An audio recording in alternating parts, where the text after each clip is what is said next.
తను ఆల్రెడీ కట్టాడంట పాపం, ఆ వాయిస్లో ఉంది. అదే 5 days అయింది నేను కట్టి, నా దగ్గర స్లిప్ ఉంది, నువ్వు ఇలా కట్ చేసావు, నేను నీ మీద కన్జ్యూమర్ ఫోరంలో కేసు వేస్తా, నువ్వు వేరే పార్టీకి చెందినోడువో నన్ను నేనంటే పడనోడువో నాకు అర్థమవుతుంది, కావాలని నువ్వు చేస్తున్నావు అని చెప్పేసి ఫైర్ అయ్యాడు.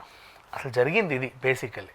ఓకే. కానీ తను మాత్రం నేను కట్టను పో, ఎవడికి చెప్పుకుంటావు చెప్పుకో, నీ దిక్కునే చోట చెప్పుకో అంటే అది బూతు. నేను కట్టారా, నా పవర్ ఎలా తీస్తావు, నీకే ధైర్యం ఉంది, ఏ అధికారంతో తీస్తావు, నేను ఒక ఎమ్మెల్సీనని తను చెప్పాడు. కన్జ్యూమర్ ఫోరంలో నీ మీద కేసు వేస్తాను. నాకు ఇక్కడ ఎక్కడా తప్పు కనబడలా. అంటే ఆ ఆడియోలో ఆయన ఏమంటారు దాన్ని, బూతులు ఏం మాట్లాడలేదు, బూతులు ఏం మాట్లాడలేదు. అండ్ ఒకవేళ మాట్లాడినా కూడా తప్పులేదు, మాట్లాడినా తప్పులేదు, సీరియస్లీ తప్పులేదు.